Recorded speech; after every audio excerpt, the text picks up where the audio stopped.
நேயர்களே, இன்றைக்கு நாம இந்திய பொருளாதாரத்தில் ஏற்பட்டிருக்கக்கூடிய வாய்ப்புகள் எதனால அப்படின்னு பார்க்க போறோம். சீனா மற்றும் அமெரிக்காவினுடைய ரெசிப்ரோக்கல்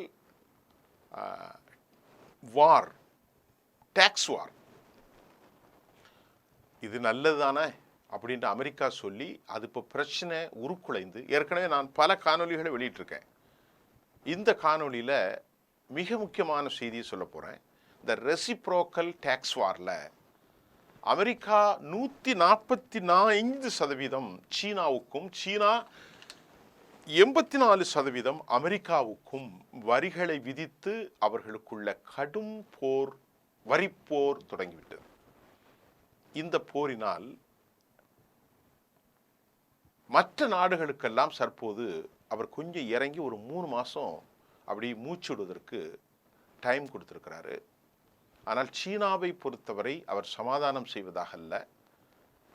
சீனா அமெரிக்காவுடைய ஒரு பெரிய பிஸ்னஸ் பார்ட்னர்.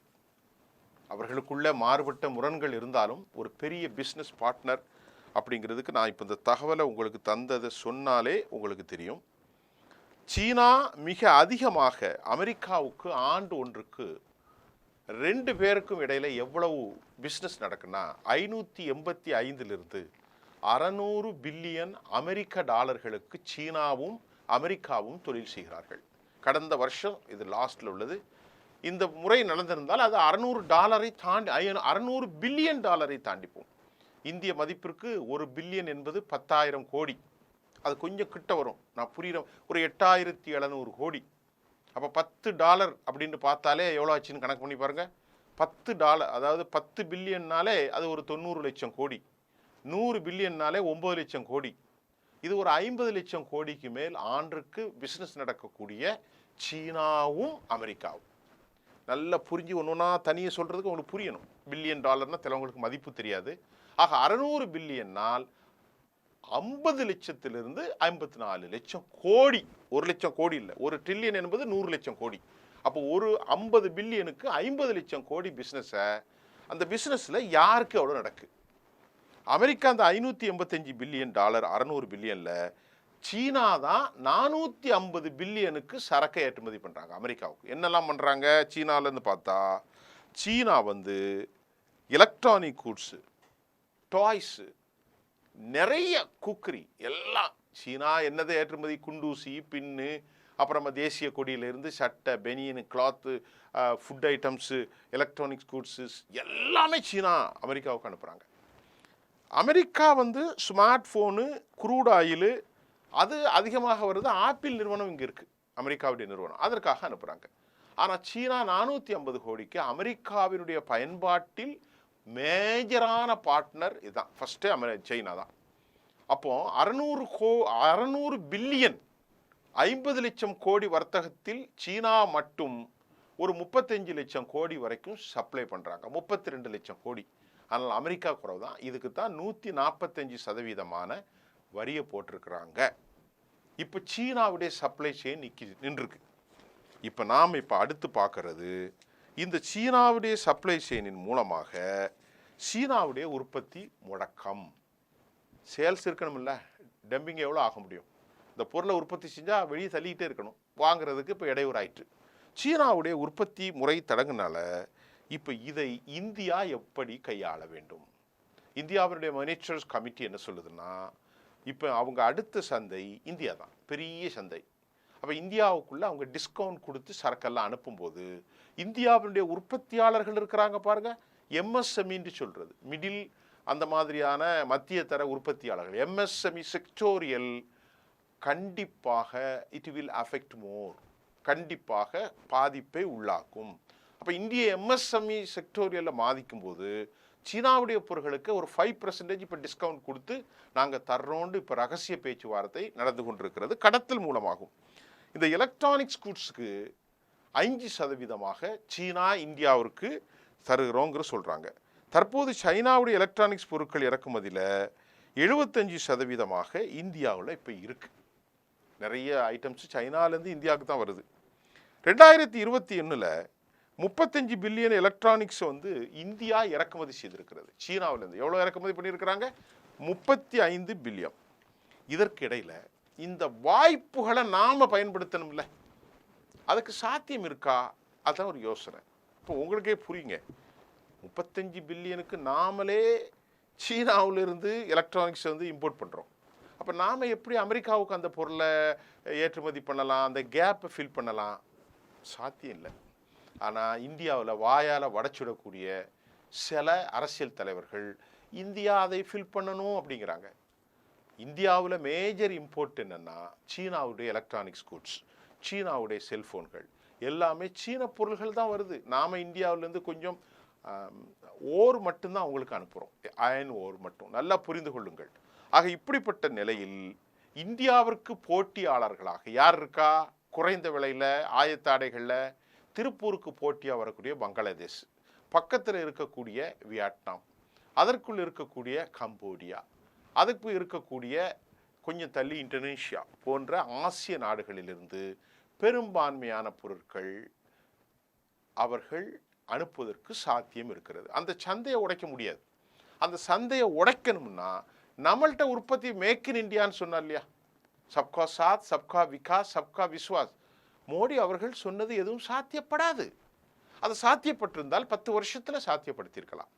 இந்த 10 வருஷத்தில் நீங்கள் பாருங்கள் சார், 2024 35 பில்லியன் எலக்ட்ரானிக்ஸை இந்தியா வந்து சீனாவிலிருந்து இறக்குமதி செய்திருக்கிறது. நல்லா கவனிங்க, எவ்வளோ? 35 பில்லியன் எலக்ட்ரானிக்ஸ் கூட்ஸ் சீனாவிலிருந்து நாம் இறக்குமதி செய்திருக்கிறோம். 2019 அது வந்து 15 பில்லியன் தான் நமக்கு இருந்திருக்கிறது. இப்போ இந்த எலக்ட்ரானிக்ஸ் கூட்ஸை நாங்கள் அமெரிக்காவுக்கு சப்ளை பண்ணுறேன்னு வைங்க. இப்போ சீனா நான் 145% ஆக்கின பிறகு அடுத்த சந்தை இந்தியாவாக இருந்தால் இந்தியாவே இறக்குமதி பண்ணுறோம்ல, இந்தியாவே சைனாலேருந்து தான் வாங்குகிறோம். நாம் எப்படி அமெரிக்காவுக்கு சைனா கொடுக்க முடியும்? அமெரிக்காவும் சைனாவிலிருந்து வாங்குறது, இந்தியாவும் சைனாவிலிருந்து வாங்குறது. அப்போ அமெரிக்காவுக்கு சைனா நிறுத்திட்டா நாங்கள் கொடுக்கணும்னு சொல்கிறது வாயால் வட சுடக்கூடிய பழமொழி. இந்தியா இந்த 11 வருஷத்தில் எந்த உற்பத்தியும் செய்யவில்லை என்பது நிதர்சனமாகி இருக்கிறதற்கு 2015 மோடியுடைய ஆட்சியில் 15 பில்லியனாக இருந்த எலக்ட்ரானிக்ஸ் இம்போர்ட்ஸுடைய தரம் 2024 இந்த வருஷம் ஒரு 3 மாதத்துக்கு முன்னாடி 35 பில்லியனாக அறிவிச்சிருக்கிறது. இந்தியா வாய்ப்பு இல்லை. ஒன்று. இரண்டாவது, வியட்நாமிலிருந்து இந்த 136 பில்லியன் நான் சொன்னேன் பார்த்தீங்களா, இந்த 136 பில்லியன் அந்த நாட்டுடைய ஜிடிபியில் 30%. உடனே 44-46% அமெரிக்கா விதித்த உடனே காலில் சரண்டர் ஆனாங்க. வியட்நாமுடைய டாம், ஐயா எங்களை மன்னிச்சிருங்க, நீங்கள் 144 போட்டிங்க, உங்கள் நாட்டிலேருந்து எங்கள் நாட்டுக்கு வருதில்ல அமெரிக்காவிலேருந்து, நான் அதுக்கு எதுவுமே போடலை, 0%, எங்களுக்கு வேணால் போட்டுக்கிடுங்க, பார்த்து பண்ணுங்க அப்படின்னு சரண்டர் ஆனதுனால அவங்க வியட்நாமுக்கு ரொம்ப முக்கியத்துவம் கொடுக்க போகிறாங்க. அப்போ அந்த சந்தையில் போய் கிராக் பண்ணுறதுக்கு இந்தியா நமக்கு எதுவும் வழி இல்லை. சரியா? நல்லா புரிந்து கொள்ளுங்கள். எந்த செய்தியாளர்களும் இவ்வளவு தெளிவாக சொல்ல மாட்டாங்க. நான் நம்முடைய மக்களுக்கு தெளிவுக்கு தான், அரசியல் சாயெல்லாம் பேசக்கூடாது. அப்போ வியட்நாம் சந்தையில் இருந்தக்கூடிய பொருட்களும் கம்போடியாவிலிருந்தும் மெக்சிகோவிலிருந்தும் சீனா வியாபார தொடர்பை கட்டுப்படுத்த ப்ரெஷர் ஏற்படுத்தலாம் என்ற செய்தியும் அடுத்து வந்திருக்கிறது. அப்போ என்ன அர்த்தம்னா, அமெரிக்கா என்ன சொல்ல போகுது, இங்கே வாங்க 145% டேரிஃப் போட்டாச்சு, இந்த ரெசிப்ரோக்கல் டேக்ஸ் வரல, அவங்க மாட்டிக்கிட்டாங்க, நீங்கள் என்ன செய்யுங்க எங்களுக்கு தாங்க. யாருக்கு? வியட்நாம், கம்போடியா, மெக்சிகோ, மற்ற நாடுகள்லாம் எங்களுக்கு கொடுங்க, ஆனால் அவன்கிட்ட இருந்து சரக்கு நீங்கள் வாங்காத. அமெரிக்காவுடைய கட்டுப்பாடு எப்படி இருக்கு பாருங்க. அப்போ சொன்னால் அவனுக்கு சரி, நாங்கள் சைனாவுக்கு வாங்கலை, நீங்கள் எங்களுக்கு வாங்கிருங்கன்னு நினச்சோம், அவங்க எல்லாம் உற்பத்தி பண்ணி கொடுக்க போகிறாங்க. புரியுதா? அப்போ நம்ம என்ன எப்படி போய் மூட முடியும்? நம்மளே பாவம் வாங்கிட்டு இருக்கோம். இந்தியாவே யார்கிட்ட வாங்கிட்டு இருக்கோம்? சீனாவில் தான் இம்போர்ட் பண்ணிட்டு இருக்கோம். நிறைய இம்போர்ட் பண்ணுறோம். நமக்கும் சீனாவுக்கும் இருக்கக்கூடிய இம்போர்ட் வந்து எவ்வளோன்னா அது வந்து கிட்டத்தட்ட 100, நான் பார்த்து சொல்கிறேன். அப்போ அப்படிப்பட்ட சூழ்நிலையில் இது எப்படி சாத்தியங்கிறது இந்தியாவில் சும்மா சொல்கிறாங்க. அந்த சந்தைகளை நிலைப்படுத்துமா? ஒரு சந்தையும் நிலைப்படுத்த முடியாது. வாய்ப்பு இல்லையே ராஜா, வாய்ப்பு இல்லை, வாய்ப்பு இல்லை. IMF என்ன சொல்லுதுன்னா, அமெரிக்காவும் சைனாவும் 43% சர்வதேச பொருளாதாரத்தின் பங்கு. 32 ட்ரில்லியன் சார். ஒரு ட்ரில்லியனுங்கிறது 102 லட்சம் கோடி சார். 30 ட்ரில்லியன்னா 3000 லட்சம் கோடி சார். 32 ட்ரில்லியன்னா கவனப்படுங்க சார். 3500 லட்சம் கோடி பிஸ்னஸ் பொருளாதாரம் இருக்குது அமெரிக்காவில். சரியா? சைனா ஒரு 18 ட்ரில்லியன்.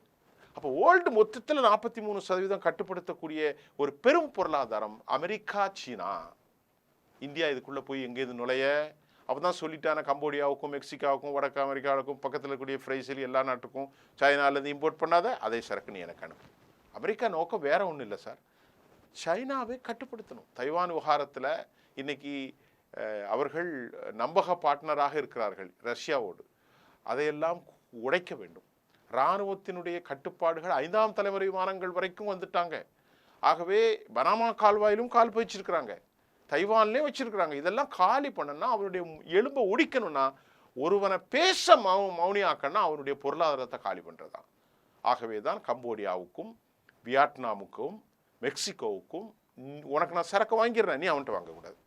அப்போ இந்தியா அங்கே போய் போக முடியும். இந்தியா சரக்கு வாங்க மாட்டான், ஏன்னா நம்மள்ட்ட சரக்கு இல்லை, இந்தியாவில் இல்லை. ஆக இந்தியா அந்த இடத்த ஃபில் பண்ணுறது ரொம்ப கஷ்டம். இங்கே சொல்லிகிட்டு இருப்பாங்க, அதெல்லாம் சாத்தியம் இல்லை. அடுத்து ஏராளமான உற்பத்தி பொருள் இருக்கின்ற போது இது சர்வதேச அளவில் எல்லா நாடுகளிலும் நுழைந்தாலும் இந்தியாவில் அதிக பாதிப்பை ஏற்படுத்தும். இந்தியா அதை எப்படி சந்திக்க போறார்கள் என்று தெரியவில்லை. தற்போது பல நிலைகளில் இந்தியா இதை எப்படி கையாள வேண்டும், இந்தியாவினுடைய வர்த்தக வியாபார வாய்ப்புகள் குறித்தெல்லாம் சில டிஸ்டிங்க்ட் எமினன்ட் பர்சனாலிட்டிஸ் ரிவீல்டு தன் கருத்துக்களை சொன்னாலும் இது அவர்களை தங்களை பெரிய ஆளாக காட்டுகிறதுக்கு தான் சொல்கிறாங்க. வேறு மற்றபடி அதில் உண்மை இல்லை. இதெல்லாம் பெரிய பொருளாதாரமே படிக்க வேண்டியதில்லை, ஒன்றுமே இல்லை சார். நம்ம நாட்டில் இருந்தால் தானே சார் நம்ம கொடுக்க முடியும். ஒரு ரொம்ப இதுக்கு பெரிய எக்கனாமிலாம் தேவையில்லை சார். சார் எலக்ட்ரானிக்ஸ் குட்ஸ் நம்மள்ட்ட இல்லை சார். நம்மள்ட்ட ஆயத்த ஆடைகள் நம்மளோட கம்மியாக கொடுக்கறதுக்கு பக்கத்தில் பங்களாதேஷ் ரெடியாக இருக்கான், அதுக்கப்புறம் வியட்நாம் ரெடியாக இருக்கான், கம்போடியா ரெடியாக இருக்கான். நாம் எப்படி சார் கொடுக்க முடியும்? நம்முடைய உற்பத்தி செலவில் அவன் ரொம்ப கம்மியாக தரம் குறைஞ்ச ரேட்டு கொடுக்குறான். அப்போ அமெரிக்காவுடைய மார்க்கெட்டை அவன் ஃபில் பண்ணுவானே தவிர நாம் ஃபில் பண்ண முடியாது. இந்தியாவை பொறுத்தவரை இந்த வர்த்தகம் தெளிவான வாய்ப்புகள் இருப்பதாக சொல்ல முடியாது. ஏன் ஒரு கருத்தை சொல்கிறேன், கோவிட் காலத்தில் ஏராளமான கார்ப்பரேட் மைக்ரோசாஃப்ட்ஸ் மட்டும் இல்லாமல் அமேசான் போன்ற நிறுவனங்கள், இன்னும் பல ஆப்பிள் போன்ற நிறுவனங்கள்லாம் புலம்பெயர்ந்தது. அப்போ சைனாவிலிருந்து புலம்பெயர்ந்தால் அது இந்தியாவுக்கு தானே வந்திருக்கணும், அது இந்தியாவுக்கு வரல, எல்லாம் வியட்நாமுக்கு போச்சு. அப்போ உங்களுக்கு புரிந்து கொள்ளுங்கள், அமெரிக்காவினுடைய கார்ப்பரேட்டுகளுடைய பார்வை இந்தியாவை நோக்கி அல்ல. இந்தியா எஃப்டிஐ வந்திருக்கு, நாடு ஃபுல்லாக வந்திருக்குன்னு மறுபடியும் வாயால் வடை சுடக்கூடாது, அது சாத்தியமில்லை. அவர்கள் கம்போடியாவை தேடி போனார்கள், 49 விழுக்காடு போட்டாலும் வியட்நாமுக்கு போயிட்டாங்க. காரணம், அந்த நாட்டுடைய நிலைகள் அவர்களுக்கு பிடித்தது. ஆகவே அவர்கள் சைனாவிலிருந்து கோவிட் காலத்தில், இந்த மோசமான காலத்தில், பேண்டமிக் காலத்திலும் கூட அவர்கள் டிஸ்பிளேஸ்டு ஃப்ரம் சைனாவிலிருந்து இந்தியாவுக்கு வராமல் அவர்கள் மெக்சிகோவுக்கு போனாங்க, பிரேசிலுக்கு போனாங்க, வியட்நாமுக்கு போனாங்க, இந்தியாவுக்கு வரல சார். தயவுசெய்து பொருளாதார நிபுணர்கள் இதை புரிந்து கொள்வார்கள். அடுத்தாப்புல வேர்ல்ட் ட்ரேட் ஆர்கனைசேஷனில் நாம் பல அக்ரிமெண்ட்டை உலகம் ஃபுல்லாக போட்டிருக்கோம். அந்த அக்ரிமெண்ட் போட்டனால தான் இது வேற விஷயம், இந்த விஷயத்தெல்லாம் பேச வேண்டியதில்லை. இப்போ நான் சொல்கிறது, இப்போ அமெரிக்காவினுடைய இந்த நோக்கத்திற்கு இந்தியா இதை என்ன செய்வதை தாண்டி, அமெரிக்கா தற்போது பொருளாதாரத்தில் இராணுவத்தில் நான் வந்தால் குறைப்பேன் என்று சொன்ன 7% வெட்டு என்று சொன்னார். ஆனால் இன்றைக்கு 17% 1 ட்ரில்லியனாக ஆக்கியிருக்கிறார். 1000 லட்சம் கோடி, அதாவது 850 பில்லியன், இப்போது அது கிட்டத்தட்ட 1 ட்ரில்லியனாக ஆகியிருக்கிறது. இந்த 850 பில்லியன் இப்பொழுது எவ்வளோ இருக்கு? 10% 85, ஒரு 100, 1000 பில்லியனாக மாறிவிட்டது. அமெரிக்காவினுடைய இராணுவம் எவ்வளோ இருக்கு? 1000 பில்லியன். ஜோ பைடனுடைய காலத்தில் 850 பில்லியன் தான். நல்லா கவனிங்க. இப்போ இதை உங்க மறுபடியும் சொல்கிறேன் உங்களுக்கு, ஒரு மிலிட்ரிக்கு எவ்வளோலாம் ஒவ்வொரு நாடும் ஒதுக்க போகிறாங்க தெரியுமா? அமெரிக்கா கடைசியாக இராணுவத்துக்கு 850 பில்லியன் ஒதுக்கியிருக்காங்க. அடுத்தாப்புல யார் தெரியுமா? அடுத்தாப்புல சீனா 250 பில்லியன் யூஎஸ் டாலர்கள் அவங்களுடைய மிலிட்ரிக்கு வருஷ செலவு. அப்புறம் இப்படி பார்த்தோன்னா நம்ம இந்தியா ஒரு 85 பில்லியன். அப்போ இப்படி ஒவ்வொரு நாடும் வருது. ஈரான் 10 பில்லியன் தான். அதே மாதிரி இஸ்ரேல் 25 பில்லியன். ஒரு 119 பில்லியன் என்னமோ யுஎஸ்எஸ்ஆர், அதை சாரி சோவியத். இப்படி ஒவ்வொரு நாடுகளும் வருது. அப்படி வந்தால் 1000 பில்லியன் எங்கே இருக்கு? 1000 பில்லியன் டாலர் எங்கே இருக்கு? மீதி உள்ளது எங்கே இருக்குங்கிறத நம்ம கொஞ்சம் சிந்திச்சு பார்க்கணும். $1000 போது பெரிய அளவில். அப்போ இதெல்லாம் சரி செய்யறதுக்கு அமெரிக்கா என்ன செய்யணும்? இந்த வருஷம் கடன் மட்டும் ஒரு $10 பில்லியன், 10 ட்ரில்லியன், $10 ட்ரில்லியன். அப்போ அமெரிக்கா சீனாவை முழுமையாக காலி செய்யணும். அதற்கு தான் அந்த வர்த்தக போர், ரெசிப்ரோக்கல் டேரிஃப் வார். இப்போ இந்த நிலையில் இந்தியாவுடைய எக்கானமி என்ன செய்ய போகிறது என்றால், கடந்த ஆண்டு அமெரிக்காவோடு 42 பில்லியனுக்கு இந்தியா பிஸ்னஸ் பண்ணாங்க. அதே மாதிரி அமெரிக்காவை நாம் இம்போர்ட் பண்ணது அதை விட கம்மி தான். நாம் அமெரிக்காவுக்கு ஏற்றுமதி செய்தது 87, அமெரிக்கா நமக்கு பண்ணது 42 தான். நாம தான் அதிகமாக இந்தியா தான் அதிகமாக எக்ஸ்போர்ட் பண்ணியிருக்கு அமெரிக்காவுக்கு. இது அமெரிக்காவுடைய பொருளாதாரத்தில் 1% தான். இந்தியாவுக்கும் அமெரிக்காவுக்கும் 1% இல்லை, இந்தியாவுக்கும் அமெரிக்காவுக்கான பிஸ்னஸ் நடக்க பாருங்க. மொத்தம் 119 பில்லியனில் இந்தியா 3.9, $4 ட்ரில்லியன், அமெரிக்கா $32 ட்ரில்லியன். அமெரிக்க பொருளாதாரத்தில் இந்திய பொருளாதாரம் ஏற்படுத்தக்கூடிய தாக்கம் என்பது 0.3%. அதே போன்று இந்திய பொருளாதாரத்தில் அமெரிக்காவுடைய பிஸ்னஸ் எவ்வளோன்னா நமக்கு 4 ட்ரில்லியனில் 1.1%. இந்த குறிப்பையும் நான் சொல்லியிருக்கிறேன். அமெரிக்காவினுடைய இந்த விவகாரத்தில் ஃபைனலாக இந்தியா மௌனம் காப்பது ஏன் என்ற கேள்வியை இந்தியாவில் பலர் எழுப்புகிறார்கள். எல்லாத்துக்கும் டேக்ஸ் போட்டு இந்தியாவுக்கு 26% போட்டாங்க இல்லையா? இந்தியாவுக்கு 26% போட்டோன்னு இந்தியா ஏன் மௌனம் காக்குது அப்படின்னு கேள்வி கேட்குறாங்க. நேராக நெத்தனியாக போனார் இல்லையா? அதே போன்று வியட்நாம் போச்சு இல்லையா? எல்லா நாடுகளும் யூரோப்பிய யூனியன் 0% ஆக்குன்னு சொல்கிறாங்களே, இந்தியா ஏன் மௌனமாக இருக்கிறது அப்படின்னு கேள்வி கேட்குறாங்க. அதற்கு பல காரணங்கள் ஜியோபொலிட்டிக்ஸை ஒட்டி இருப்பதாக சொல்லப்படுகிறது. இந்த காரணங்களால் இப்பொழுது மிக முக்கியமாக அமெரிக்காவுக்கு சில தடங்கள் சீனாவால் பெரும் பிரளயம் ஏற்பட போகிறது. என்னன்னா, ஒரு விஷயத்தை தெரிஞ்சுக்கிடுங்க சார், சீனாவுக்கும் அமெரிக்காவுக்கும் தானே இந்த ரெசிப்ரோக்கல் டேக்ஸ் வார் பேட்டில். இதனால் நமக்கு என்னென்னு எந்த நாடும் இருக்க முடியாது. எல்லா நாடுகளிலும் 43% உலக பொருளாதாரத்தை மையப்படுத்திய 2 பேராதிக்க வல்லரசுகள், வர்த்தக வல்லரசுகள், ஆயுத போர் வல்லரசுகளில் ஏற்படுகிற அந்த அதிர்வுக்கு பாருங்க, அது உலகம் முழுவதும் பெரும் தாக்கத்தை ஏற்படுத்தும். உக்ரைனுடைய போரின் மூலமாக ஃபெர்டிலைசருடைய ரேட்டு, க்ரூட் ஆயிலுடைய ரேட்டு எப்படியெல்லாம் சார்ஜ் ஆச்சோ அதை விட மேலே பெரும் பாதிப்பு. ஆனால் என்ன பாதிப்புன்னு we can't find out exactly what will happen today and tomorrow, day after tomorrow. Something could happen. We can't find out exactly what will happen. ஆனால் ஏதோ நடக்க போது, அது என்ன நடக்குங்கிறது நிச்சயமாக நாம் உறுதியாக சொல்ல முடியாது. இந்த சூழ்நிலையில்தான் சைனாவுக்காக ஒரே ஒரு விஷயம் சொல்லியிருக்கேன். அதாவது என்ன சொல்கிறது, அரிய கனிமங்கள்னு சொல்லக்கூடிய சில அதிக கனிமங்கள் உலகத்தில் அதிகமாக கொண்டது சைனாவில் தான் இருக்குது. இந்த சைனாவினுடைய காப்பர், லித்தியம் இதெல்லாம் ரொம்ப முக்கியமாக மிலிட்ரிக்காக இருக்கக்கூடிய தெர்மல் இமேஜி, ரேடார் பயன்பாடுகள், ஜெர்மானியம், கோலியம் இதெல்லாம் ஏற்கனவே சீனா அமெரிக்காவுக்கு எக்ஸ்போர்ட் பண்ணுறதை கொஞ்சம் தடை பண்ணி வச்சுருந்தாங்க. இந்த ஜெர்மானியம், கோலியம்லாம் சீனாவுடைய ஏற்கனவே கொஞ்சம் மட்டுப்படுத்தி வச்சுருந்தாங்க. அதை மிலிட்ரி டெர்மினல் தேவைப்பட்ட ரேடார் பயன்பாட்டுக்கு தேவையான ஜெர்மானியம், கேலியம் நாட்ட கோலியம், கேலியம். இப்போது காப்பர், லித்தியம், இந்த வேலிபூர் கனிமங்கள் அதிகம் அமெரிக்காவில் கிடைத்தாலும் இன்னும் அதிகமான கனிமங்களை சீனா அமெரிக்காவுக்கு ஏற்றுமதி செய்யாது. அப்போ பிரச்சனை வந்துடும். அப்போ இந்த மாதிரி பிரச்சனையில் இன்னைக்கு சீனா ஏற்றுமதியுள்ள இந்த விவகாரத்தை தாண்டி எந்த மாதிரியான சர்வதேச தாக்கம் ஏற்பட போகிறது என்பதை எனக்கும் தெரியல, உங்களுக்கும் தெரியல. ஆக இந்தியா இந்த இடத்த ஃபில் பண்ணுங்கிறதெல்லாம் பொய்யான செய்தி என்பதை இந்தியாவினுடைய அரசியல் பேச்சாளர்களுக்கு நாம் தெரிவித்துக் கொள்கிறோம், பொருளாதார நிபுணர்களுக்கும் தெரிவித்துக் கொள்கிறோம். நம்ம கையில் ஒன்றுமே இல்லாமல் நீங்கள் எப்படி கொடுப்பீங்க, வாயால் உடைச்சிடக்கூடாது. ஆகவே சீனா அமெரிக்காவினுடைய இந்த ரெசிப்ரோக்கல் வார், டேக்ஸ் வார் பெரும் இம்பேக்டை சர்வதேசத்தில் ஏற்படுத்த போகிறது.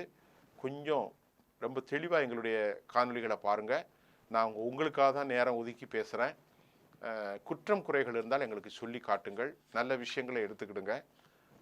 அதிகமாக நாம் தொடர்ந்து பேச காத்திருக்கிறோம். நன்றி.